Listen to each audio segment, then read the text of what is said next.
Você sabe, depois da vinheta tem informação de Inter aqui no canal Som da Repórter. Vamos falar sobre uma proposta feita pelo Inter para jogador do mercado sul-americano. O empecilho que incomoda o Inter e impede de trazer alguns jogadores. E falamos também sobre hierarquias e como o Roger tem mudado isso nas últimas atividades. Você confere tudo isso depois que deixar o seu like nesse vídeo, se inscrever aqui embaixo no canal e ativar as notificações. Sem mais enrolação, bora falar do Inter. E como você sabe, eu não enrolo aqui no canal, vamos direto ao ponto, porque eu quero falar sobre uma proposta que o Inter encaminhou neste final de semana e que foi recusada. Proposta pelo meio-campista Portilla, jogador que atua no Tajeres da Colômbia, Tajeres da Argentina, perdão, jogador é colombiano, tem 26 anos. O Inter já está, desde o início da semana, mantendo contato com o presidente do Tajeres, que é o Andrés Fassi,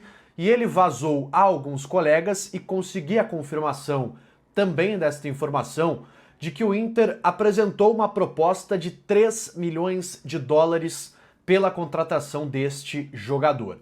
Eu lembro aqui que o presidente do Tajeres já deixou vazar também pela imprensa que a pedida do clube argentino é a multa rescisória. O Tajeres não quer negociar sobre esse jogador, quer apenas o pagamento da multa, gostaria também da permanência do colombiano no futebol argentino. Essa é a postura do Tajeres em relação ao negócio.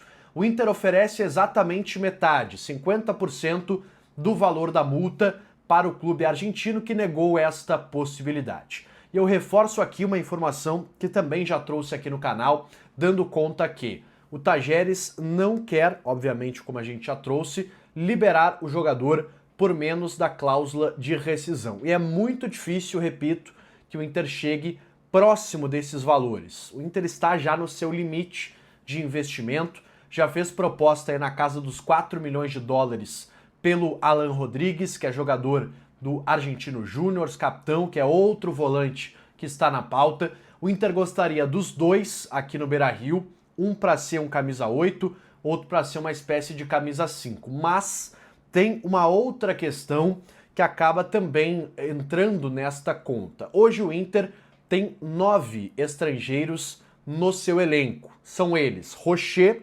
Aguirre, Alan Benítez, Mercado, só aí já são 4 jogadores. Bernabei, 5. Mais à frente, o Inter tem o Carboneiro, tem o Valência, tem o Borré e o Oscar Romero. Então são 9 jogadores estrangeiros hoje no elenco do Internacional. E você sabe que esse é o limite imposto pela CBF para competições nacionais, ou seja, Copa do Brasil, Campeonato Brasileiro e também o Campeonato Gaúcho, por exemplo, na próxima temporada.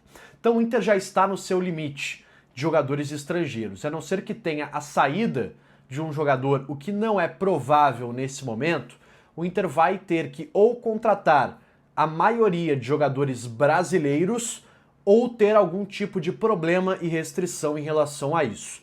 Não é proibido o clube, por exemplo, ter 11 estrangeiros, como está tentando no mercado, tem 2 contratações de volantes estrangeiros na mira, não é proibido fazer esse tipo de movimento, mas tu acaba tendo que deixar 2 jogadores de fora dessa lista. Ok, tem lesão, tem suspensão, tem estratégia do Roger também de montar o banco de reservas, então não é impossível tu ter um elenco com 11 estrangeiros, mas não é o que o Inter quer neste momento. Então, repito a informação, concluindo também com esta nova questão envolvendo os estrangeiros. O Internacional deve focar as suas forças no Alan Benítez. No Alan Benítez não, perdão, confundi os jogadores. No Alan Rodrigues, esse sim, volante do Argentino Júnior, é quem o Inter tem mais perspectiva de contratar nesse momento, jogador que está na mira com proposta já feita. Inclusive, o Colorado aguarda uma resposta para o início desta semana. A direção do Argentino Júnior, que tem boa relação com o D'Alessandro, que é diretor esportivo do Internacional, prometeu uma resposta no início desta semana ao Colorado. Semana que também será de reestreia do Inter nesta temporada. A semana começa já com os treinamentos no CT Parque Gigante e no sábado, 4h30 da tarde, o Inter enfrenta o Vitória no estádio Beira-Rio, partida extremamente importante para as pretensões do Inter aí na retomada do Campeonato Brasileiro. Vencendo o jogo, o Inter está fora da zona de rebaixamento, obrigatoriamente. Empatando até pode sair, mas depende aí de vários resultados paralelos. Perdendo, o Inter permanece no Z4 e complica ainda mais a sua situação no Campeonato Brasileiro. O time, pessoal, está praticamente definido pelo técnico Roger Machado, ainda carecendo de algumas confirmações. A primeira, Aguirre, ele que sentiu uma pancada no último treinamento, não participou do jogo treino do último sábado e é dúvida, mas a tendência é que tenha a sua recuperação já durante a semana e possa estar em campo como titular. Dessa forma, o Alan Benítez começaria no banco de reservas. O Vitão também é uma presença ainda incerta, embora o Inter tenha otimismo na sua escalação contra o Vitória, o Inter que tenta o efeito suspensivo, ele que pegou 2 jogos de suspensão, então o Inter aguarda a decisão do STJD, mas a tendência é que o Vitão esteja em campo. Caso não aconteça, o Roger já indicou o substituto, que é o Cleiton Sampaio. O mercado treinou entre os reservas e a dupla teve Cleiton Sampaio e Vitor Gabriel, que pode ser sim a dupla contra o Vitória, dependendo da situação do Vitão.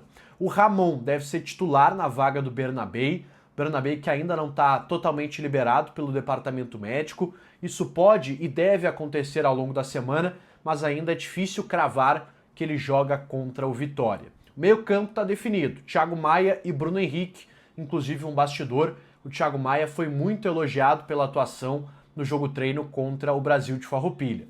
Claro que, repetindo a frase que eu disse, é o Brasil de Farroupilha. Então, muita calma, mas o Thiago Maia foi elogiado, agradou a comissão técnica atuando como camisa 5, o que é uma possibilidade com a lesão do Fernando. Inter que cogita a utilização do Thiago Maia mais recuado para suprir essa ausência importante do Fernando. Bem para frente, Wesley, Alan Patrick, Carboneiro e Borré, difícil que tenha alguma alteração, somente em caso aí de alguma lesão, alguém sentir alguma coisa, mas o time está praticamente definido para enfrentar o Vitória. Algumas hierarquias chamam a atenção. Rocher retoma a condição de titular, então o Antony vai para o banco, não tem aí debate, o Roger promove já a volta do Rocher. O Aguirre é o titular, se tiver condições vai para o jogo. Cleiton Sampaio está à frente de Kaique Rocha nessa hierarquia, com a saída do Rohel, que era a primeira opção. O Cleiton Sampaio passa a ser o reserva imediato do Vitão. No meio-campo, uma disputa aí entre Thiago Maia e Ronaldo por essa vaga. O Ronaldo está suspenso para esse jogo, mas pode retomar na próxima partida. E no mais, Borré à frente de Ener Valencia e também de Ricardo Matias. Aliás, chama a atenção o Matias estar atrás dos 2 centroavantes. Ele que recentemente já demonstrou mais, que está entregando mais que Valencia, mais que Borré nas partidas, mas por conta aí dessa hierarquia do Roger, ele acaba ficando atrás dos 2 consagrados centroavantes do Internacional.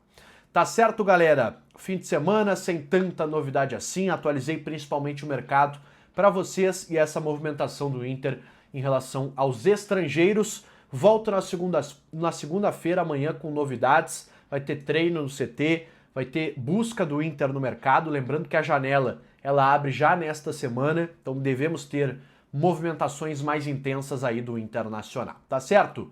Deixe teu like nesse vídeo, se inscreve aqui no canal, ativa as notificações e eu volto no próximo conteúdo. Até mais!